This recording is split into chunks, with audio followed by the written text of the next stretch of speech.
हमने सुना है ऐसा कि जब मार्केट एक बार नीचे आता है उसके बाद जब दोबारा से वो बड़ी रैली शुरू होती है तो उसके सिकंदर बदल जाते हैं, लीडर्स दूसरे हो जाते हैं कोई, ऐसा होता है क्या? पक्का होता है ना, जहाँ गलती को वहाँ पर नहीं जाओगे ना आप। हाँ। दूध का जला भी छाछ को फूक के पीता है। तो अभी सब डिजिटल में मरे हुए हैं, सब हाँ। टेक में लगा है, तो सब टेक बेच रहे हैं, लेफ्ट राइट एंड सेंटर बेचते जा रहे हैं। लॉन्ग टर्म जो भी होगा, लेकिन शॉर्ट टर्म में तो भी सब हाँ। भाग रहे हैं वहाँ से। अब जा कहाँ रहे हैं? नॉन टेक में। हाँ। सो आप देखिए 2000 में बूम हुआ Y2K का, 2000 में बहुत अत्याचार हुआ Y2K में। उसके बाद जो है, जब सब वहाँ से करेक्ट होके वापस चालू हुआ 9/11 के बाद, तो सब फिनेंशियल्स में जाके गए। मॉर्गेज मतलब ग्लोबल फिनेंशियल क्राइसिस हुआ। ओके, सो टेक फाइनेंस, फिर बोले अब फाइनेंस में बहुत लफड़ा हो गया। तो 2000 में क्या, 2020 में क्या किए? डिजिटल कंपनीज में किए, अगेन टेक वापस आया। अब टेक में बूम नहीं होगा। अब टेक में भी करेक्शन चलेगा अभी, जितना एक्सेस है सब खत्म होगा अभी, 5-7 साल तक चलेगा वो। फिर तो लेकिन बाजार liquidity has to find a new hero, new place to emerge. दूसरे एक्सप्लोजन होगा। तो मुझे लगता है या तो फिनेंशियल्स में होगा, लेकिन मेरे को ऐसा लगता है पक्का कि नॉन टेक एक्सप्लोजन होगा। चाहे वो रियल एस्टेट हो, चाहे फिनेंस हो, चाहे डिफेंस हो, चाहे फार्मा हो, world will find and finance क्या है?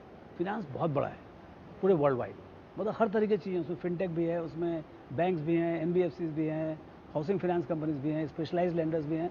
तो बड़ा सेक्टर है, बहुत बड़ा प्रॉफिट आता है। ऑलमोस्ट मेरे ख्याल से सब सेक्टर मिला के, इंश्योरेंस और मिला के, almost 35% of the total corporate profits बिल्कुल आर कमिंग फ्रॉम से।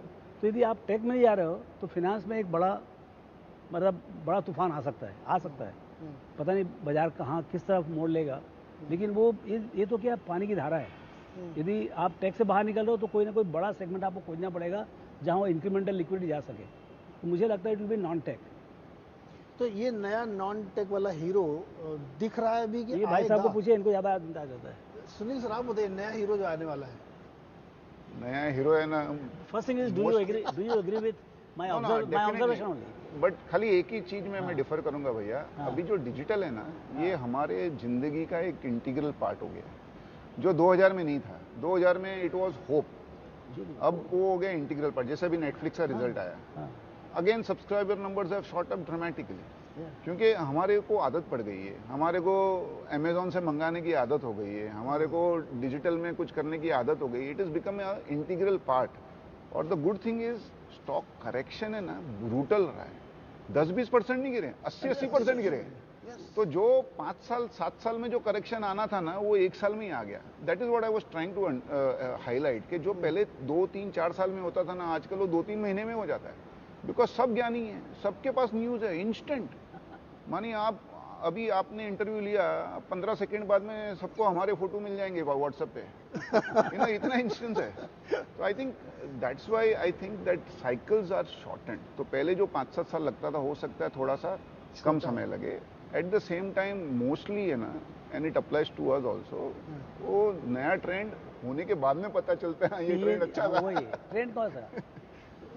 एक बड़ा अच्छा ट्रेंड इमर्ज, आपने कंजम्पशन और डोमेस्टिक की बात की है सर।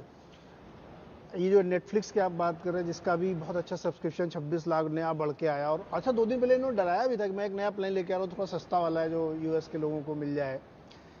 अपने भारत में आप देखिए तो बहुत सारी फिल्में बन के आ रही साउथ से, और वो 400 करोड़ 500 करोड़ 600 करोड़ का बिजनेस कर ले रही ओवर द वीकेंड। तो क्या ये जो हमारे यहाँ के OTT नहीं, जो हमारे पिक्चर वाले या डिस्ट्रीब्यूशन वाले या इस तरह के बिजनेसेस में बड़ी ग्रोथ दिख सकती है? देखो, इसमें एक थ्रेट भी है और अपॉर्चुनिटी भी है। अपॉर्चुनिटी पहले बात करेंगे, क्योंकि हम लोग पॉजिटिव ही रहना चाहते हैं। जैसे साउथ की पिक्चर है, अभी हमने पूरा है ना अब्जॉर्ब कर लिया, हम भी देख रहे हैं। I think it is a big opportunity for Indian film industry to go global. आज कोई पिक्चर यहाँ 200 करोड़ करती है, अगर वो US में हिट हो गई तो $1 बिलियन करेगी वो। तो I think that is an opportunity, because ये सब OTT प्लेटफॉर्म से है ना, लैंग्वेज का बैरियर नहीं रहा।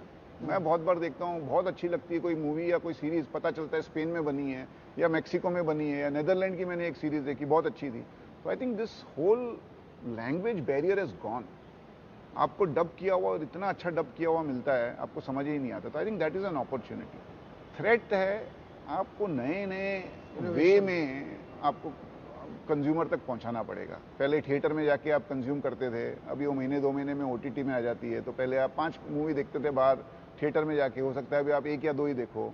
आपको थोड़ी लैविश बनानी पड़ेगी पिक्चर, ताकि लोग थिएटर में जाके देखें। आपको बड़ी स्क्रीन पे पिक्चर देखने के लिए आपको लैविश बनानी पड़ेगी, ताकि उसमें कुछ स्पेशल इफेक्ट हो। तो वो थोड़ा सा एक थ्रेट भी हो सकता है, बट कंटेंट मेकर को अपॉर्चुनिटी बहुत बड़ी है। बिकॉज अल्टीमेटली आप भले ओटीटी पे हो या थिएटर में हो या टीवी में हो, अल्टीमेटली कंटेंट तो चाहिए आपको, राइट? तो कंटेंट विल बिकम किंग।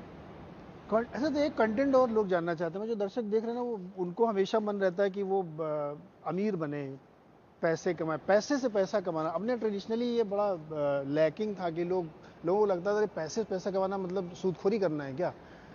तो लोगों ने कहा नहीं नहीं भाई, पैसे से पैसा कमाना चाहिए, आप बहुत तरीके से अमीर बनने। तो सर नुस्खा क्या अमीर बनने का? कैसे मतलब धैर्यपूर्वक बैठे रहें, खरीद लें और फिर 10 साल बाद जागें? क्या नुस्खा क्या है सर? देखिए, आप यंग हैं, एक तो पहले यंग हो चाहे कोई भी हो, पहले आप कंपाउंडिंग सीखें। ये इधर क्या है, आपका मतलब कहानी सुनाई पड़ेगी, 200 का बढ़ गया या 300 का बढ़ गया, लेकिन आपके पोर्टफोलियो में वही मार्केट प्लस 3-4% ही आने वाला है। तो आप ये समझ लो, यहाँ पर जितने लाखों करोड़ रुपए आ रहे हैं, सबको जो 12-13% जो बाजार का स्पीड है उतना ही मिल गया तो भी बहुत बड़ी बात है।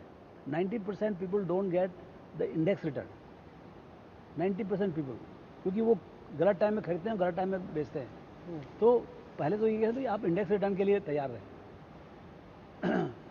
तो ऐसे 150 लोग हैं बाजार में, जो यदि इंडेक्स 15% कर रहा है तो 20, 25, 30% कमा ले। जैसे ये है, ये कमा सकते हैं, है ना? ऐसे 25-50 हैं, समझे ना, जिनका कुछ लोग का नाम नहीं मालूम होगा मुझे, लेकिन ये लोग कर सकते हैं।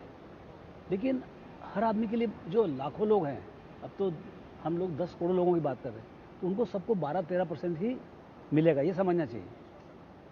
अच्छा, अब 12-13% से आप रिच कैसे बनेंगे आप? हाँ। तो जैसे आप 15% रखते हैं आप, तो 5 साल में आपका पैसा डबल होगा। हाँ हाँ हाँ। 10 साल में कितना गुना होगा? 4 गुना। 4 गुना। 15 साल में 8 गुना, और 20 साल में 16 गुना, और 25 साल में 64 गुना। तो ये चीज़ आपको रखना पड़ेगा कि मैं 25 साल के लिए यदि 1 लाख रुपया हर महीने डालूं तो मेरा कितना पैसा बनेगा। सर इतना पेशेंस नहीं होता आजकल। तो लेकिन दूसरा कोई तरीका नहीं है सर। थोड़ा 25% हाँ, वाला आप बताइए ना। नहीं, मैं आपको अभी भैया को हो गए 40 साल, मुझे हो गए 30 साल। अगर सेम फॉर्मूला अगर भैया ने जो बोला 5 साल में डबल में, तो 40 साल में 250 गुना होता है पैसा। तो 250 गुना में भी अगर आदमी को संतोष नहीं है तो कैसे संतोष होगा? Power of compounding. Power of compounding है। और उसमें कभी 1 साल अच्छा चला गया आपका, जैसे 20 और 21 में गया, तो 250 का 500 हो जाएगा। ये सवाल मैंने जानते क्यों पूछा सर? जब हम लोग कभी छुट्टी में लखनऊ गया, मैं दिल्ली गया, तो लोगों के दिमाग में ये आ गया कि मार्केट में अब पैसा बनाते हैं लोग, अच्छा कमाते हैं, वेल्थ क्रिएट होती है। लेकिन अभी भी उनके दिमाग में कुछ ऐसा बताओ 2-3 महीने में डबल। मैंने कहा भाई ऐसा कोई तरकीब मैंने अभी तक सीखी नहीं। मैं हर बार जाऊंगा तो ये सवाल जरूर पूछूंगा, लेकिन ऐसा होता नहीं। एक्चुअली दुर्भाग्य है अपना, और इन्वेस्टर को भी थोड़ा समझदारी से काम करना चाहिए। इक्विटी में डालते हैं ना, तो उनको 2 महीने में डबल चाहिए, और सेविंग अकाउंट में पूरे साल में उनको 2.5-3% मिलता है। बट लाखों करोड़ों रुपए है ना, वो जो कासा है, लाखों करोड़ों रुपए वो कासा में पड़े हैं, करंट अकाउंट और सेविंग अकाउंट में, और उसकी चिंता ही नहीं है लोगों को। बट इक्विटी में डालते ही है ना, 3 महीने में डबल चाहिए पैसा। तो उसमें क्या होगा ना, आपका एक आध बार कभी हो सकता है कोई आपका जैकपॉट लग गया, बट जैसे भैया ने कहा, अल्टीमेटली इंडेक्स से 3-4% भी अगर आपने कंसिस्टेंटली ज्यादा कमा लिया, तो you are superstar, not only in India, in the world. अच्छा, एक सवाल और मन में मेरे है, पैसा सबसे ज्यादा कौन कमाता है, अपॉर्चुनिस्ट या कंसिस्टेंट वाला, जो बाजार में मौके बनाए अपने लिए, अपॉर्चुनिटी बार बार तलाशे और करता, वो ज़्यादा पैसा बना सकता है, या जो एक बार कंसिस्टेंटली लगा हुआ है, वो SIP करता जाए, हर महीने डालता जाए, वो ज़्यादा पैसा बना सकता है? देखिए, जितने लोग हैं उतने तरीके हैं पैसे कमाने के। भाई देखिए, जैसे हम लोग तो प्रोफेशनल हैं, तो 24 घंटे बाजार में जीना, बाजार में मरना है। तो हम लोग को थोड़ा तो कमाई ज़्यादा होगा ना, इतना मेहनत कर रहे हैं तो। बिल्कुल बिल्कुल, है ना, रोज 5 कंपनी से मिलते हैं, ये करते हैं। लेकिन जो आदमी कोई जॉब कर रहा है, बहुत अच्छा जॉब कर रहा है, जिसका 5-10 लाख रुपए महीने का तनख्वाह है, वो तो बेचारा वहाँ बिका हुआ है उसका टाइम, तो वो तो उतना ही टाइम लगा सकता है ना यहाँ पर पोर्टफोलियो में अलोकेट कर सकता है। एक वेल्थ मैनेजर आएगा, दे देगा, तो एकदम सेफ ये करेगा, उसको तो 12-15% ही मिलेगा। सो आप कितना उसमें मेहनत भी इंडिविजुअल करते हो। प्रोफाइल पे तय होगा कि हाँ? आपकी अपनी एपिटाइट कितनी है, आप कितना नहीं, मैनेज कर आप सकते कितना हैं, मेहनत कर रहे हो अपने पैसे के कितनी ऊपर। मेहनत कर सकते हैं। यदि आप 24/7 कर रहे हैं, आप चार्ट अकाउंटेंट है, MBA है, जाके आप फोन कर रहे हो, पता कर रहे हो, इकोसिस्टम भैया, इतनी ecosystem। एनालिस्ट 10-15 एनालिस्ट Yeah, होने चाहिए साथ वही में सब। आपके। तो आप उतना मेहनत करोगे तो डेफिनेटली आपको रिजल्ट मिलेगा ना। हाँ, तो आपका एक्सपेक्टेशन भी सही होना चाहिए।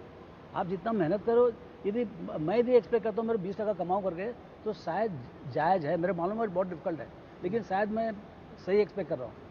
ओके, एंड मेरे मालूम है 20% कमाना डिफिकल्ट है। यदि बजाय 12% कर रहा है तो 15-16 हुआ तो बहुत हो गया। बहुत हो ओके, लेकिन जो आदमी बाहर बैठा है, गया। हाँ, जो कुछ मेहनत नहीं कर रहा, खाली हमको दे रहा पैसा हाँ। कमाने के लिए, तो वो तो कैसे होगा? वो तो 12-13% ही होगा, 14% होगा।